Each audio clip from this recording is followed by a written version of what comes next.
Chapter 14. A Golden Afternoon. Was that an Alice in Wonderland reference, by the by?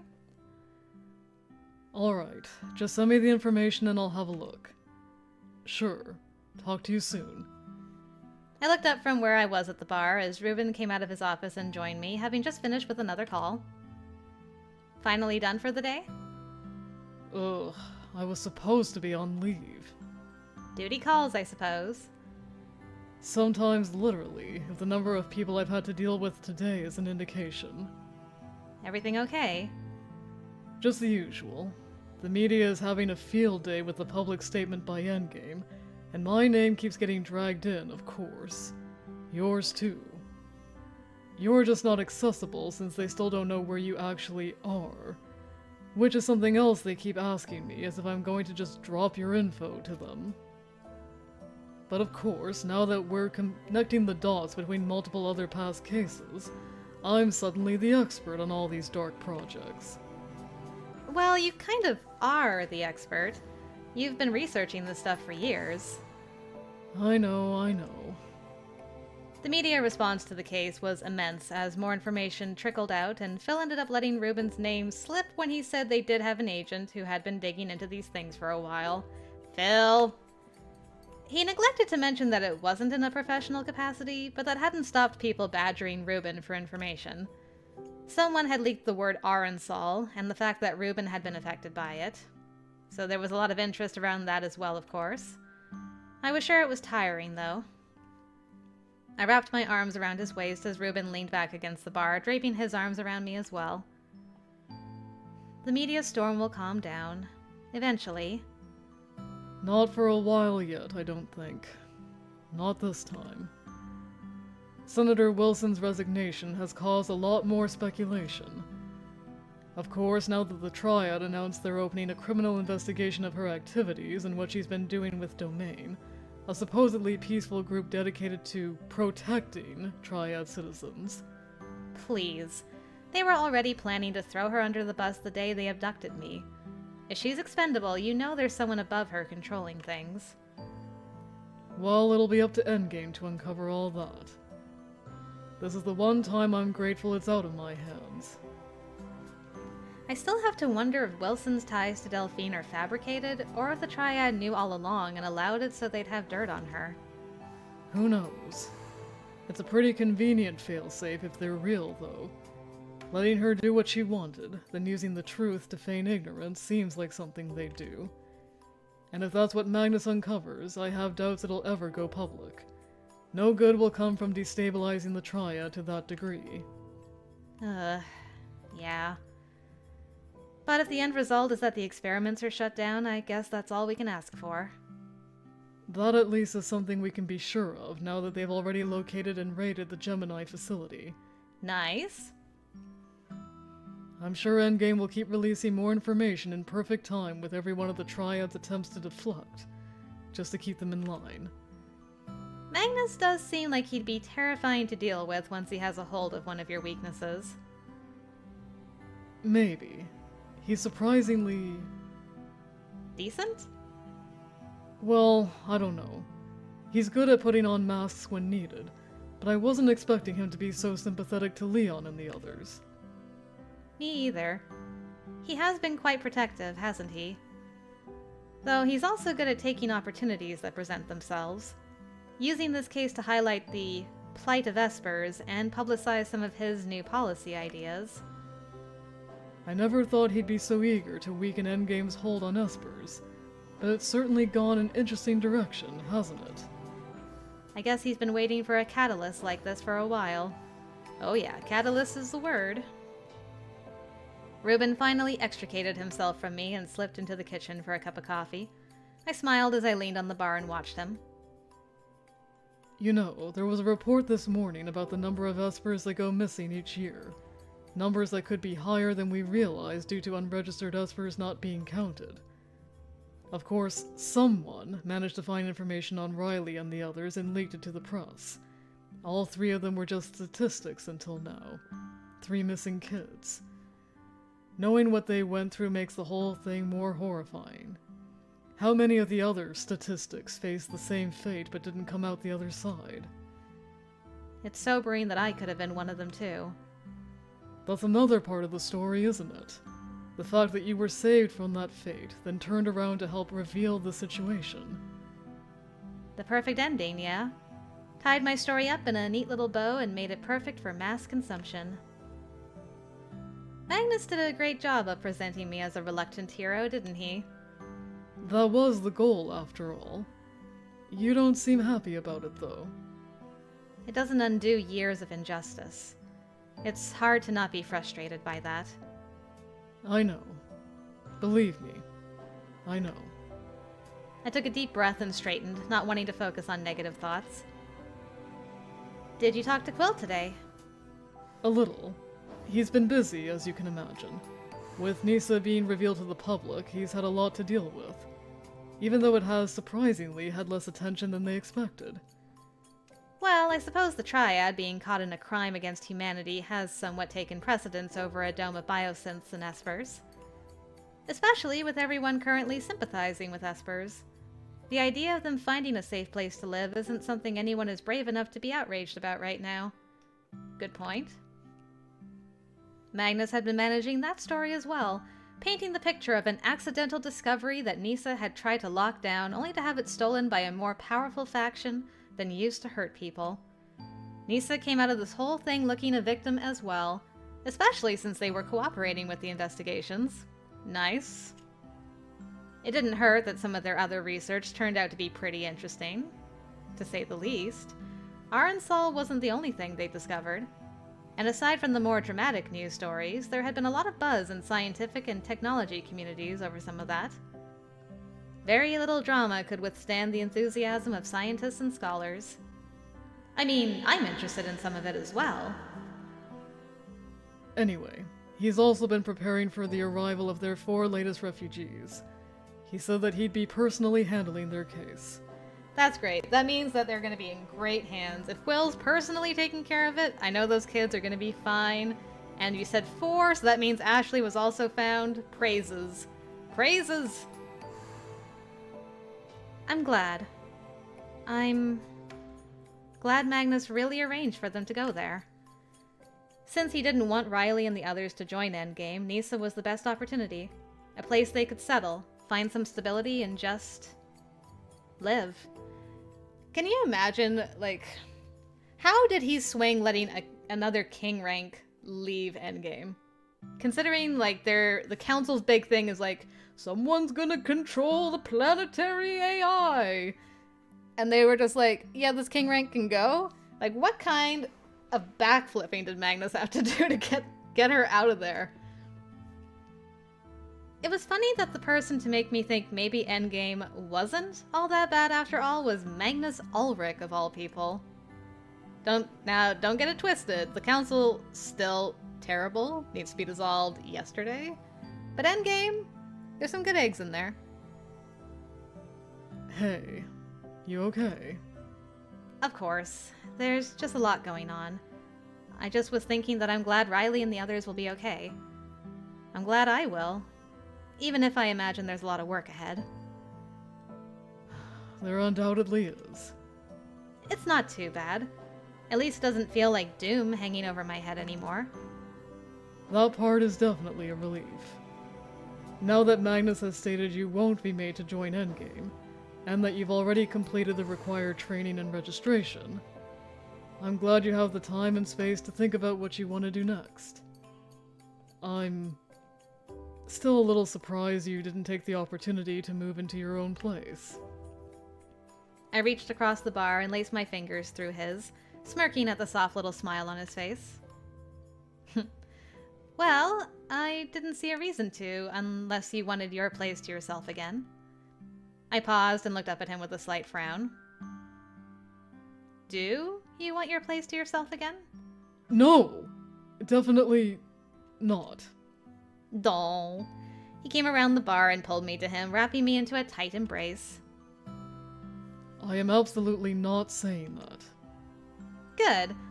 Because if I leave, who will make sure you sleep properly and take breaks? Who will help you with your Esper training, Mr. Infantry Level Esper? Ugh. I laughed at his annoyance at that. Now that it had been verified, he had to go through the usual process like everyone else, and he wasn't happy about it. But unlike some of us, he wasn't inclined to ignore regulations and policy. Ah, what a Mr. Goody Two-Shoes. I suppose you also need someone to remind you to take breaks when you start up classes again, though. Exactly. If I started classes again. I wasn't sure if I intended to do that, or arrange with my university in New Albion to stop my education with my current certifications and levels. Not that I didn't like the idea of continuing to study, but it wasn't really necessary anymore. Not with some of the new opportunities I had. Quill had put me in touch with the NISA Research Institute, and they'd extended an offer for me to work there. Well, dang, girl! Awesome. It was an amazing opportunity. I always thought I'd have to go to Dion to study any of the truly interesting archaeological sites, but now I had the chance to join studies on places in the Wastes. The Wastes! Never in my wildest dreams had I imagined being able to see that area personally. They were working on some fascinating things, and how could I turn down an opportunity half the researchers in my field would give up their left arm to see? And well, it wasn't my reason for being interested in the Nisian research, but there were some distinct benefits to working closer to home. I smiled against Reuben's chest. It had only come up once so far, but Quill had even suggested that they needed people like Reuben in Nisa. Yes, let's move to Nisa. They were still getting things organized in their city, and Quill seemed like the sort to always pinpoint good people and try to get them on his side. Their city services were a mess now that public recognition had happened before they were prepared. Quill wasn't the sort to make those kinds of comments idly, and I knew he wouldn't let Reuben dither or give vague answers. I had no idea if Reuben was considering it, but I doubted he'd turn it down without giving it some careful consideration. And even if Reuben declined, traveling between Nisa and Erida wasn't that big a deal. I didn't hate the idea of working closer to home now that I didn't have so many reasons to leave. What are you thinking about so hard? I looked up at him, draping my arms over his shoulders. Just everything. Quill, Nisa, my studies, you. How should I feel about Quill coming before Reuben in that sentence? I know that's not how she meant it, but I was just like, That is like the train of thought that her mind went, though. Still thinking about Quill's suggestion that Nisa might be a good place for you to land. And his suggestion it might be the same for you. I hope you weren't thinking of changing your plans around based on what I may decide to do. Well, not entirely. But it's a factor, and I don't want to hear complaints. It's normal to change your plans if there's something, or someone, worth changing them for. Agreed. I let one of my hands slide up to lightly brush against his cheek. He closed his eyes and leaned into the touch. I'm glad you feel that way. I hate that I have to leave this weekend, and that I'll be gone so long. Duty calls now that you've been relieved of your babysitting responsibilities. And it's just 1 week, hopefully. I was never your babysitter. Well, I don't know about that. But I am a little glad Magnus is assigning a couple of their agents to hang around. Annoying as it might be, to be shadowed by some of their people. I trust that he really is just looking out for me. And it frees you up from having to be glued to my side. Which of course means I had a case dumped in my lap the moment I was free. Don't worry about me too much.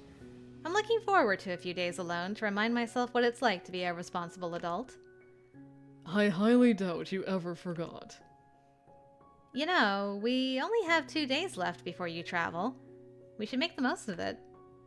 I leaned up and placed a soft, playful kiss to his lips. Whatever I decide, wherever we end up, that's all for later. If you're finished with work, maybe we can just relax for a little while? And Reuben agreed. A little while later, and we were curled up together on the sofa, my head resting on his shoulder. Are you really going to be alright here while I'm gone? I'll be fine. I did used to live by myself, you know. And I won't be alone the whole time since my parents are visiting anyway. Oh, really? A shame I'll miss them. I think it's better for everyone if their first visit is while you're not here. Better for you, most of all. Oh, are you, worried they may disapprove? No, I'm worried my mother will spend her entire visit finding ways to embarrass us both in the most horrifying ways possible. So I'd like the opportunity to ask her to please not do that before she actually meets you in person. She sounds like my father. I can't wait for the day the two of them meet. And by that I mean, I hope I'm in another dome when it happens. Aw, man, I would love to see his dad and your mom meet. Sounds epic. I'm looking forward to it. Horrifying or not. And I was just glad we were having the opportunity to look forward to any sort of future together. There was still a lot happening. There was a lot that we would be dealing with going forward, but it seemed like things would only improve from here, and I was grateful for it. 2 days later found us in Reuben's room while he finished the last-minute packing for his trip. He was sitting on the bed, and I was watching from the door. Do you always pack this light when you travel? If I can. I hate having to drag around luggage. But you still need enough clothing to actually wear for an entire week. He laughed a little as he folded another shirt and put it in his small bag, then sat on the edge of the bed looking at his hands in a way that I knew meant he was mentally ticking off a list of things to pack. Remember your toothbrush? I gave him a teasing smile as I wandered in and peered into his bag. Yes, thank you. The affectionate exasperation in his voice made me smile. I put a knee beside him on the bed, moving closer to him as I leaned down to nuzzle the side of his neck, the soft grin still on my face. Doll! These guys have the cutest little nuzzling CGs. I love it. Adorable! The aftershave I like? Well, it is the only one I own. It was my turn to laugh as I pressed a kiss to his throat. One of his arms snaked around my waist. It's been a while since I've had a reason to hate traveling. I used to enjoy getting out of this place, getting away from the silence. Now, I hate to leave it. But this time you can look forward to having something nice to come home to. I am most certainly going to be looking forward to coming home. Good. I pulled away momentarily to give him a teasing smirk as I lightly pushed his shoulders. He let himself fall back on the mattress, taking me with him. I'm supposed to be packing, I hope you realize.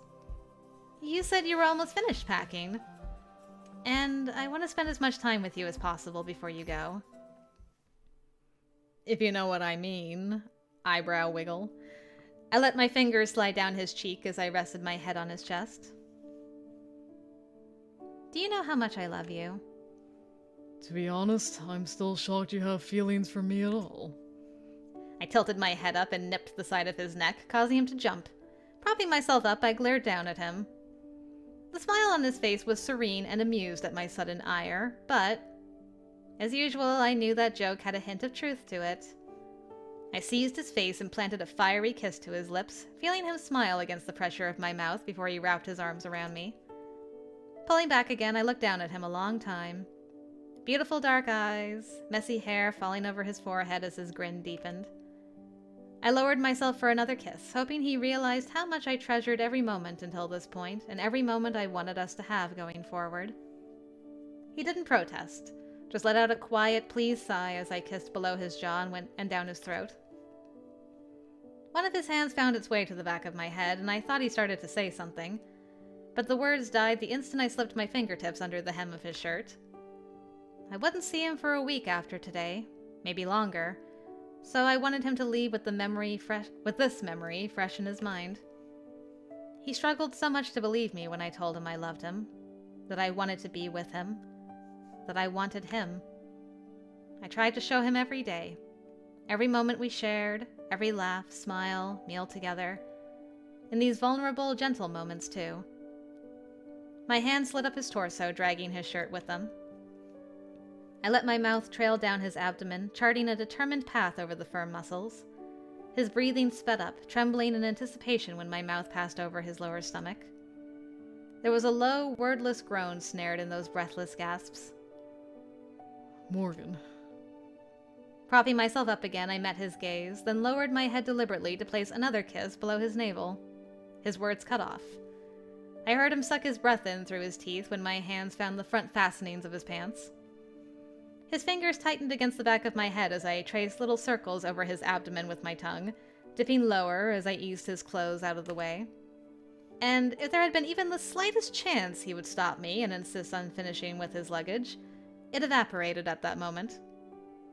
A tight groan escaped his lips as his head tipped further back against the bedding as I continued exploring him with my mouth. He slowly fell apart beneath me, every soft moan that escaped laced with quiet desperation. And when I sat up so we could shed remaining clothes at last, I paused to admire that amazing look on his face. One of my hands found his, twining fingers with it before I kissed him again.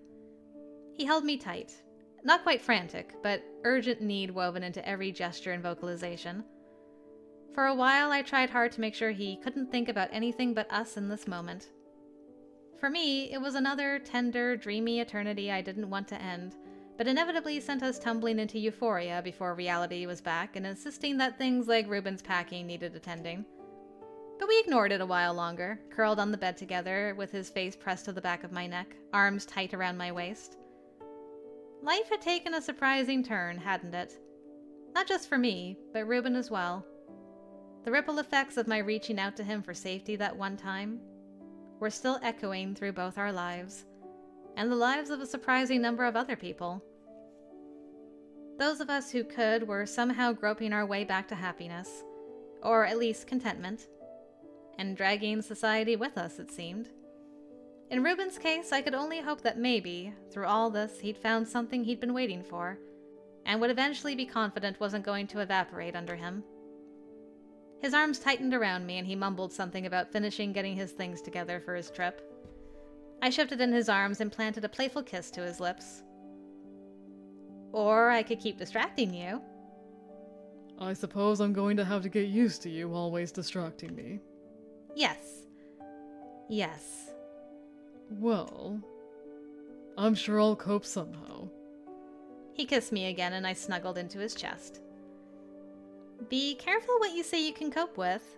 I may decide to test how far that really goes. The laugh that rumbled through me sent a pleasant tremor of fragile optimism through me. I could only hope that, going forward, every moment was as lovely as this one. It probably wouldn't be. But together, I thought that we'd come out on top of whatever else we faced. And that was all we could ask for, most likely. But whatever was ahead, I was looking forward to facing it now. I really was. Wow, that passionate ending, just pooped at the very last second.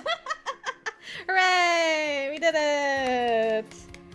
I really liked that route a lot. It feels, I don't know, it just feels so right. The two of them are great. I love that Morgan's not actually going to be working for Paul. She's going to go into a field that she is passionate about still, that she can easily travel to. Reuben may also move to Nisa, which would be kind of cool. They changed society. They worked on Esper rights. Endgame is getting, worked on slowly. Nisa is out in the open. There's just all kinds of, great developments that happened, and the whole world just feels golden. And the two of them are golden together. I think if I had any nitpicks about this, it's just that the pacing felt a little weird in the beginning and at the end. In the beginning, it felt very long, but that was because we had so much kind of setting the stage stuff that had to happen. So it needed to happen, but it just felt like it took a long time for the route to get going. Once it got going, it was really great. I was invested in the case these two were looking at, and the conspiracy theories and all that stuff. That was great. And then at the end, it was just they made out. Boom, she's been kidnapped. Boom, she knocked everybody out in like a minute and a half, and let's wrap this up with a bow. So it was kind of like fast at the end, too long in the beginning, and then the middle was like really well paced. So that's the only negative for me, but I loved Reuben. I can see why Morgan thinks about that man all the time in other routes. And I'm glad the two of them got together. They make for a very cute couple. So yeah, hooray!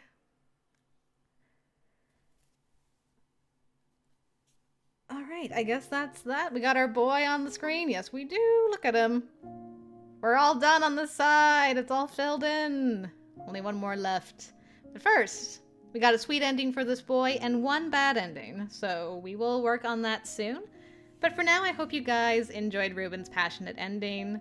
I had a great time, and I'm curious to see how his sweet ending's gonna play out for us. So hopefully I will see you there. Thanks again for joining me. Until next time, I will see you later.